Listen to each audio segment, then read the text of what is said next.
शब्द 52।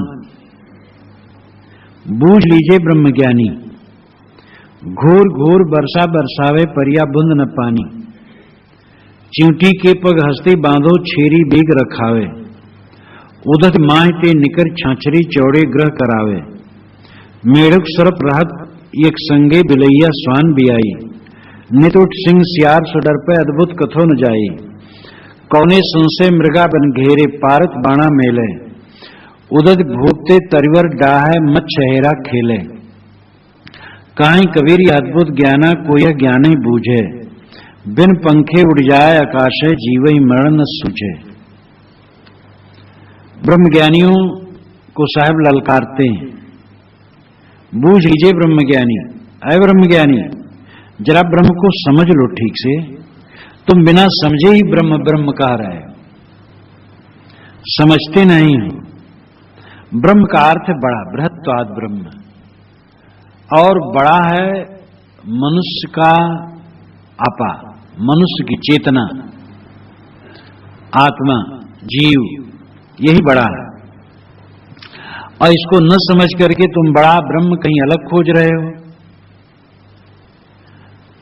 या तुम सारा जड़ चेतन एक मान करके कह रहे हो ये ब्रह्म है, एक ही ब्रह्म है और दूसरा कुछ नहीं है। साहब कहते घूर घूर बरसा बरसावे परिया बुंद न पानी। घूर घूर नाम उमड़ घुमड़ कर, घूम घूम कर, जैसे बद्दल घूम घूम करके वर्षा बरसावे और किसी के अंग पर एक छींटी न पड़े तो ये आश्चर्य होगा। इतनी बारिश हो रही है और एक छींटी नहीं पड़ रही है। ब्रह्म ज्ञान का विषय ऐसा है। खूब ब्रह्मज्ञानी लोग उपदेश करते हैं, एकदम घनघोर वर्षा ब्रह्म ज्ञान की, लेकिन किसी के ऊपर आज तक एक छींट नहीं पड़ी, एक बूंद नहीं पड़ी। लोग कहेंगे कबीर साहब ये जबरदस्ती करते हैं ब्रह्मज्ञानियों के लिए और उनकी उपेक्षा करते हैं। उपेक्षा नहीं करते हैं, यही वास्तविकता है।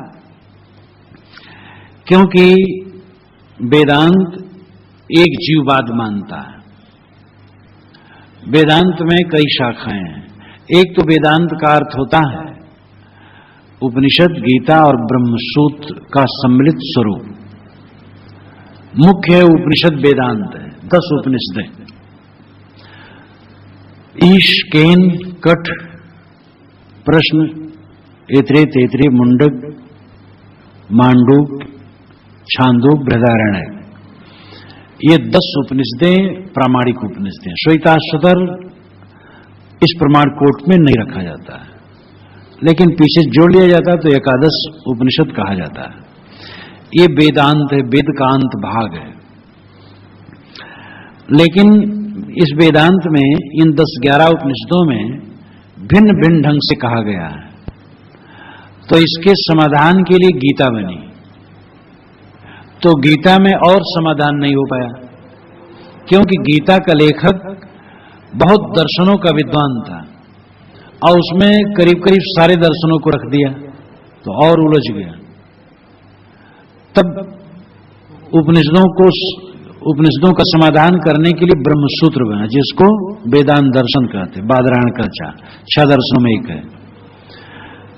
लेकिन बादरायण के ब्रह्मसूत्र का भाष्य रामानुजाचार्य ने विशिष्टाद्वैत पर किया, माधवाचार्य ने द्वैत पर किया, निम्बार्काचार्य ने शुद्धाद्वैत पर किया, शंकराचार्य ने अद्वैत पर किया।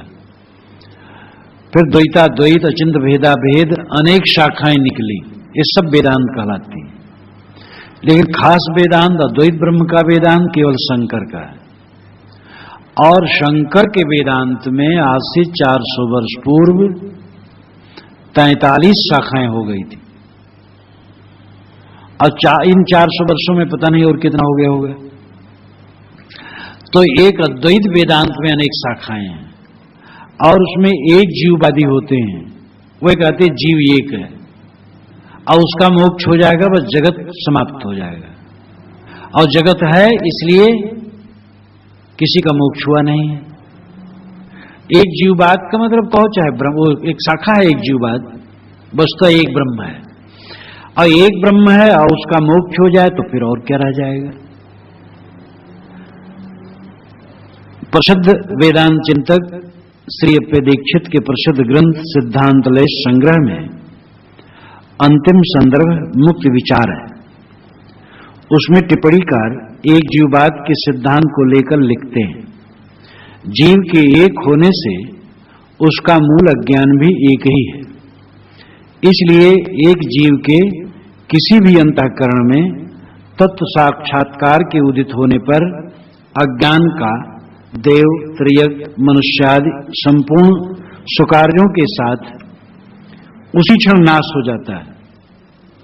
यदि इस विषय में शंका हो कि शुक आदि के अंतःकरण में उत्पन्न तत्वज्ञान से ही सब प्रमाताओं के संसार का समूल विलय हो जाना चाहिए, अतः इस समय संसार की अनुवृत्ति कैसे देखी जाती है, तो यह भी युक्त नहीं है, क्योंकि शुकदेव मुनि आदि की मुक्ति में कोई प्रमाण नहीं है और शुकादि के मुक्ति प्रतिपादक वाक्य स्वार्थ में उपचरित है। अतः संसार की अनुवृत्ति में कोई हानि नहीं है। इसका मतलब है कि एक ही ब्रह्म है, और अगर वो मुक्त हो जाए, अब ब्रह्म मुक्त हो जाए कहने में तो लज्जा लगती, ब्रह्म तो ब्रह्म है, इसलिए जीव कहा जाता है, एक ही जीव है। और वो मुक्त हो जाए तो संसार खत्म हो जाए, क्योंकि और तो कुछ है नहीं, और संसार है इसलिए मुक्त कोई हुआ नहीं है। तब प्रश्न होता है, शुकदेव मुनि महान ब्रह्मज्ञानी थे, क्यों भी मुक्त नहीं हुए? तो उत्तरदाता ब्रह्मवादी कहता है कि शुकदेव मुनि की मुक्ति में कोई प्रमाण तो नहीं है, और उसका प्रत्यक्ष प्रमाण यह कि जगत है। जगत है तो शुकदेव कहां मुक्त हुए? शुकदेव मुक्त हुए होते तो जगत होता ही नहीं, क्योंकि जितने अंतःकरण हैं सभी अंतःकरणों में एक ही जीव है और एक ही अज्ञान है। जहां एक जीव को बोध हो जाता, अवज्ञान मिट जाता, तो सारा संसार ही लय हो जाता। और संसार है इसलिए किसी का मोक्ष हुआ नहीं है।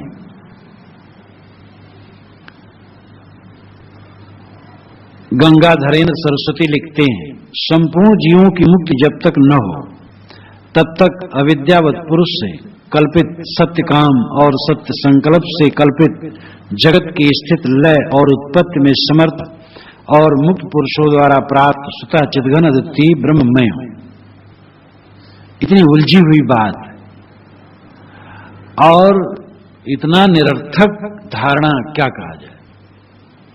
यानी जब तक सभी का अंत नहीं होता है मैं तब तक चिद्घन ब्रह्म हूं, और सभी और एक कहने में विरोधाभास है। तो कुल मिलाकर के जीव एक है, ब्रह्म एक है। अब वह मुक्त हो जाए तो संसार रहेगा नहीं, और संसार है इसलिए किसी का मोक्ष हुआ ही नहीं है। और ब्रह्म ज्ञान का ढिढोरा पीटा जा रहा है हजारों वर्षों से, अब आज तक कोई मुक्त नहीं हुआ। तो साहब का कहना कितना सार्थक है, घूर घूर वर्षा बरसावे परिया बुंद न पानी। उमड़ घुमड़ करके वर्षा बरसा रहे हैं, लेकिन एक बूंद ब्रह्म ज्ञान की अभी किसी के ऊपर पड़ा नहीं। पड़ी होती बूंद ब्रह्म ज्ञान की तो जीव मुक्त हो गया होता, और जहां एक जीव मुक्त होता सभी अंतःकरण विलय हो जाते, और एक ही जीव है सभी अंतःकरणों में, और एक जीव को बोध हुआ होता ब्रह्म का, और मुक्त हो गया होता तो सभी अंतःकरण समाप्त हो जाते। और अंतःकरण समाप्त हो जाते तो अंतःकरण से भास ये जगत है, जगत भी न रहता, क्योंकि जगत तो कुछ है ही नहीं है, भास है खाली। तो भास का साधन अंतःकरण खत्म हो गया और संसार खत्म हो गया, बस शांत, सब बिल्कुल निरांत। अब ऐसा हुआ नहीं, इसलिए किसी को ब्रह्म ज्ञान हुआ नहीं। तो साहब का कहना क्या गलत है? साहब जबरदस्ती कहां करते हैं? घूर घूर वर्षा बरसावे परिया बुंद न पानी, साहब व्यंग करते हैं। ये ब्रह्मज्ञानियों को उपदेश कैसे है? चींटी के पग हस्ती बांधो, ये चींटी के पैर में हाथी बांधते हैं। अब चींटी के पैर में हाथी बांधना कितना मजाक है। जीव को कहते हैं कि तुम व्यापक हो और तुम ही ये विश्व ब्रह्मांड हो, ये कहीं समझ में बात आती? एक कल बड़ा मेधावी लड़का है और शिक्षित है, वो पूछा महाराज तो आत्मा तो एक ही है, सर्वत्र व्याप्त है, हम के तुम्हें अनुभव होता है? तो एकदम जैसे उसको शाक लग गया हो, स्थिर हो गए, अनुभव तो नहीं होता है।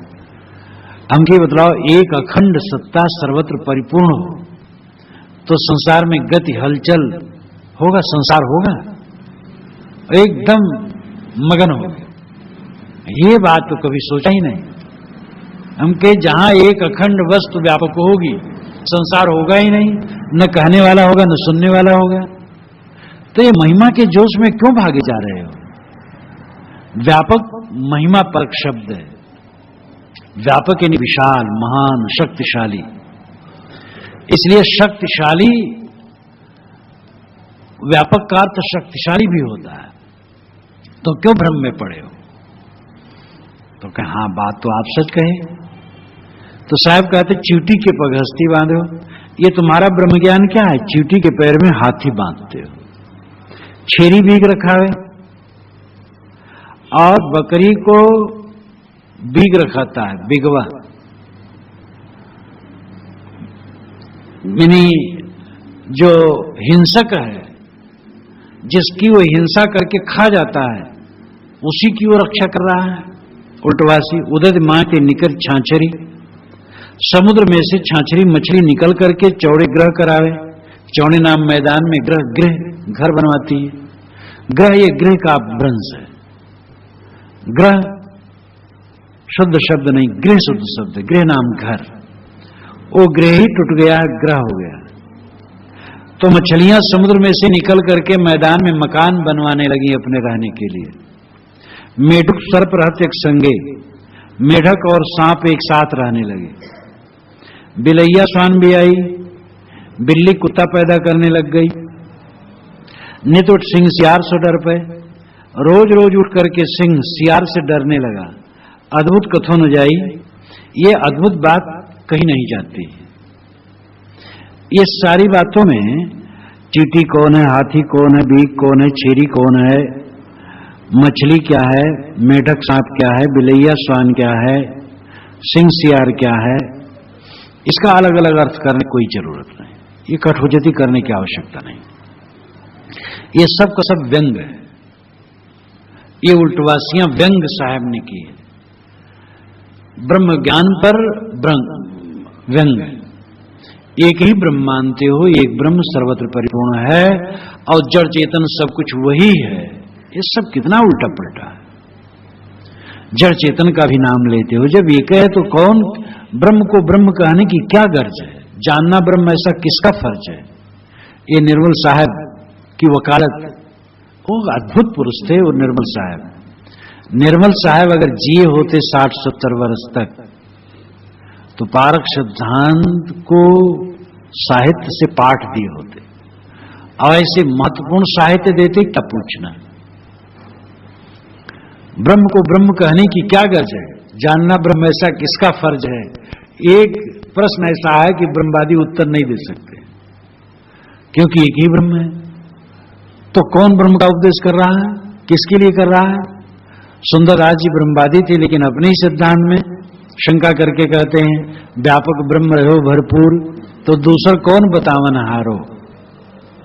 जो कही जीव करो परमान, तो जीव कहां कछु ब्रह्म सुन्यारो। जो कही जीव भयो जगदीश थे, तो रविमाय कहां को आधारो। सुंदर मौन गही है जान के, कौनो भांति न होए निर्धारो। एक ही ब्रह्म सर्वत्र परिपूर्ण है। तो सुंदरराज जी कहते ये बता कौन रहा है? क्या वही ब्रह्म बता रहा है? और ब्रह्म बता रहा है तो किसे बता रहा है? अगर कहो जीव बता रहा है तो जीव क्या ब्रह्म से अलग है? अगर कहो जगदीश से जीव पैदा हुआ है, ब्रह्म से जीव पैदा हुआ है, इसलिए अलग है। तो सुंदरदास जी कहते हैं कि सूरज में अंधियार कैसे निकल आया, सर्वज्ञ ब्रह्म में से अल्पज्ञ जीव कैसे निकल आया। तो सुंदरदास जी कहते किसी प्रकार यह अद्वैत ब्रह्मवाद में निर्णय नहीं हो सकता है। अब ये स्वयं वो ब्रह्मवादी हैं और स्वयं अस्त्र रख देते हैं, इस प्रकार घोषणा करते। दूसरी इतनी मार्मिक है, प्रश्नोत्तर में शिष्य पूछे गुरुदेव, गुरु कहे पूछे शिष्य, मेरे एक शंका है, क्यों न पूछे भाई? तुम कहो एक ब्रह्म, अजहू में कहूं एक तो अनेक कैसे? ये ब्रह्म सब ही, यह ब्रह्म काकू भयो, ब्रह्म ही को ब्रह्म भयो। ब्रह्म ही को ब्रह्म कैसे? तू न जाने कब ही। कैसे कर जानू नाथ? गुरु कहे निश्चय धर, निश्चय कर जाने अब एक ब्रह्म तब है।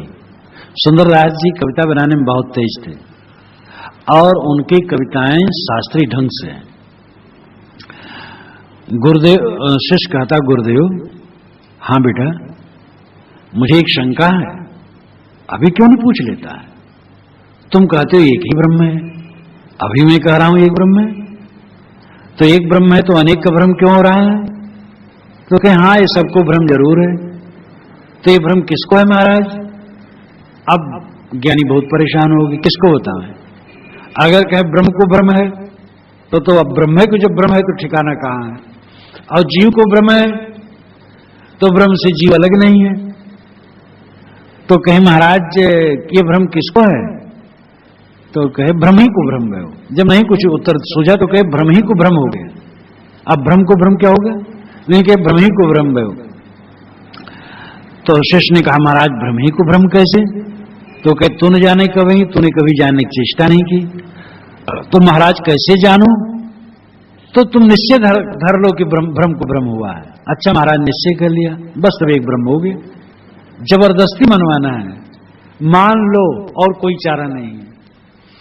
तो इस प्रकार ब्रह्मवादी ही बेचारे ब्रह्मवाद के विषय में अपना अस्त्र रख देते हैं और उत्तर नहीं दे पाते हैं। उसी पर ये तीनों पंक्तियां, चारों पंक्तियां व्यंग की गई। चींटी के पग हस्ती बांधो, छेरी बीग रखावे, उदय माते निकर छाछरी, चौड़े ग्रह करावे, मेढक सरप रहतिक संगे, बिलैया स्वान बियाई, नित उठ सिंह सियार सो डर पे, अद्भुत कथो न जाई। कौने संशय मृगा बन घेरे पार्थ बाणा मेले? साहब कहते किस संशय में पढ़ करके मृगा वन में घिरा हुआ है? यानी तुम क्यों इतने दीन बन गए हो? क्यों नहीं स्वतंत्र विचार करते हो? किस संशय में पढ़ करके मृगा नाम पशु, मृग कहते हैं हिरन को, और मृग कहते हैं चार पैर वाले जानवर को, और वस्तुतः जंगली जानवर को जो चार पैर वाले उनको ज्यादा मृग कहा जाता है। तो किस संशय में पढ़ करके मृगा वन में घिर गया? किस संदेह में पढ़ करके ये मनुष्य वाणी के वन में उलझ गया? साहब कहते पारथ बाणा मेले, पारधी लोग बाण चलाते हैं। पारधी नाम शिकारी, शिकारी बड़े बड़े गुरु वाणी रूपी बाण मारते हैं। वो कहते हैं तुम्हें मानना होगा, वेदांत वचन का उल्लंघन करोगे तो नास्तिक हो जाओगे। जो वेदांत को नहीं मानता वो नास्तिक, अवैदिक है। स्वामी शंकर ने भी इसको कहा, वैष्णव को अवैदिक कहा, औरों को अवैदिक कहा, कापिलों को अवैदिक कहा, यानी कपिल परंपरा को। लेकिन उनको सब अवैदिक कहते हैं। वैष्णव ने पानी पी पी करके शंकराचार्य को कोसा है और गाली गुप्ता जैसी बात कही है, और प्रच्छन्न बौद्ध कहा, छिपा हुआ बौद्ध। जो आजकल का अद्वैत ब्रह्मवाद जड़ चेतना भिन्न बात को लेकर के है, और जगत तीनों काल में नहीं, मायावाद, अजातवाद, अलातवाद, ये और भी ब्रह्मवाद का प्रसंग आएगा तो विस्तार किया जाएगा समय से। तो ये जो है ये उपनिषद में नहीं है, केवल एक उपनिषद है मांडूक, जिसमें 12 मंत्र हैं, और उस मांडूक पर गौड़पाद ने कारिका लिखी है जो 5वीं शताब्दी में हुए हैं, यानी स्वामी शंकराचार्य के 300 वर्ष पूर्व, करीब करीब 250-300, तो 5वीं 6वीं के बीच में हुए हैं। तो उन्होंने मांडूक, कारिका मांडूक पर लिख डाला। कारिका कहते हैं श्लोकों में छंदोबद्ध व्याख्या, तो 215 श्लोकों का कारिका है वो, और उसमें नागार्जुन के शून्यवाद, बौद्ध मत के शून्यवाद का गहरा प्रभाव है। 8 बार उन्होंने बुद्ध का नाम लिया है श्रद्धा से, और वहीं से मायावाद, अजातवाद, अलातवाद निकला है। इन जगत नहीं है, केवल माया है। उसमें तो अजातवाद कहा है, जगत पैदा ही नहीं हुआ क्योंकि जगत है ही नहीं है, और वहीं से शंकराचार्य ने लिया है। इसलिए शंकराचार्य जी का जो सिद्धांत मायावाद वाला है, वैष्णव कहते हैं मायावादम अवैदिकम, ये मायावाद अवैदिक है और सच है। वेदों में कहीं मायावाद नहीं है। इंद्र इत्यादि के लिए माया की बात कही गई है, तो छल छद्म माया के लिए है, अर्थ छल छद्म, ये नहीं कहा कि संसार है ही नहीं। तो साहब कहते हैं कि बड़े बड़े विद्वान जो वाणी का बाण चलाते हैं, इसलिए जीव भ्रम हो गया। जीव को वो स्वतंत्र विचार नहीं करता, केवल पुस्तक के पीछे पड़ा है। उदत भूप ते तरिवर डाहे मच्छ हेरा खेले। उदत भूप ते, उदय नाम समुद्र, भूप नाम राजा, तरिवर वृक्ष। भूप है मनुष्य, मनुष्य सम्राट है, और वाणी की उदधि, वाणी का समुद्र इसी से बनता है और यही उससे जलता है। जैसे समुद्र के पानी से पौधा सींचो तो पौधा सूख जाए, क्योंकि समुद्र का पानी खारा है। तो अनेक वाणियां ऐसी हैं मनुष्य से निकली और मनुष्य को नुकसान करती है। ऐसी वाणियां भी जो कल्याणकारी भी है। वही समुद्र का पानी भाप बन करके बादल बने और बरसे तो प्राणप्रद है। तो अच्छी और बुरी वाणियां मिली हुई हैं, शोध करके अगर उसमें सार वाणियां ली जाए तो कल्याणकारी है। जैसे ये चारों महावाक्य, अहम ब्रह्मास प्रज्ञानम ब्रह्म तत्वमस अयम आत्मा ब्रह्म, मूल रूप में बहुत बढ़िया है। मैं ब्रह्म हूं, तुम ब्रह्म हो, आत्मा ब्रह्म है, ज्ञान ही ब्रह्म है, ये बहुत सुंदर है। लेकिन वो जड़ चेतन अभिन्नवाद जब चलाते हैं तो सब सारा गुण गोबर हो जाता है। तो ये वेद शास्त्रों में सार तत्व हैं, उपनिषदों में सार तत्व हैं, इसीलिए उपनिषद सौरभ लिखा गया है और हर जगह सार है। तो अगर सारा सार विचार किया जाए तो निश्चित है हितकर है, लेकिन सारा सार विचार न करके बस सब शास्त्र प्रमाण मान करके जो ग्रहण करेगा तो तरिवर डाह है। तरिवर नाम वृक्ष, ये मानव शरीर का पतन है। मच्छ हेरा खेले, मच्छ नाम माया, मच्छ रूप माया भाई जबरई खेले अहेर। तो मच्छ नाम माया, ये माया मानो अहेर खेल रही, शिकार खेल रही है और जीव उसमें भटक रहा है। माया है मन का अज्ञान। काहे कबीर ये अद्भुत ज्ञाना को यह ज्ञान ही बूझे। कबीर साहब कहते हैं अद्भुत ज्ञान है, मेरा ज्ञान अद्भुत है, इसको कौन बूझेगा? क्योंकि कबीर साहब का ज्ञान अद्भुत इसलिए लगता है, वो एकाएक सबसे अलग हट करके दिखाई देता है। कोई एकदम नई चीज देखो तो वो अद्भुत लगती है। और कबीर साहब स्वतः प्रमाण ग्रंथों को नहीं मानते, वेद आदरणीय है, वेद मानते साहब, और फिर भी नहीं मानते। वो कहते हैं कि है कोई गुरज्ञानी जगत उलट वेद बूझे, जाके मुनिवर तप करें, वेद थके गुण गाय, सोई देव सिखा अपना कोई नहीं पतिया है। वेद किताब कहा कि झूठा झूठा जो न विचारे। तो वेदों का आदर करते हैं, समस्त शास्त्रों का आदर करते हैं साहब, लेकिन वो स्वतः प्रमाण किसी को नहीं मानते, इसलिए झाड़ देते हैं। 9 वेद किताब है झूठे का बहाना। अगर वेद किताब से तुम भ्रांति सिद्ध करते हो, जातिवाद सिद्ध करते हो, ऊंच नीच सिद्ध करते हो, पाखंड सिद्ध करते हो, तो झूठे का बहाना है। ये झूठे का इस पर मुलम्मा चढ़ा है। तो वे स्वतंत्र चिंतक थे, इसलिए सत्य कहने में डरते नहीं थे, इसलिए उनकी बात अद्भुत लगती। लोग कहते कबीर तो अद्भुत बात कहते। साहब कहते हैं कहीं कबीर अद्भुत ज्ञान कोई अज्ञान नहीं बूझे। इस ज्ञान को कौन बूझेगा? परंपरा में सट के चलो तो लोग बूझें, जैसे लोग कहते सुनते वैसे कहो सुनो तो बूझें, और हट करके कहते हो तो कौन बूझने वाला है? लेकिन साहब कहते मैं सत्य कहूंगा, जिनकी इच्छा हो समझे, जिनकी न इच्छा हो न समझे, मिलावट नहीं करूंगा। मिलावट करने वाले तो तमाम लोग है ही हैं, इसलिए साहब निर्भय होकर के सत्य कहते हैं। ब्रह्म अगर कुछ है तो मनुष्य की स्वसत्ता ही, और ब्रह्म कहीं आकाश पाताल में नहीं है। जड़ चेतन अभिन्नवाद एक भ्रांति है। बिन पंखे उड़ जाए आकाश है, जीव ही मरण न सूझे। बिना पंख के जैसे कोई आकाश में उड़े तो जीव को मरण नहीं सूझता है।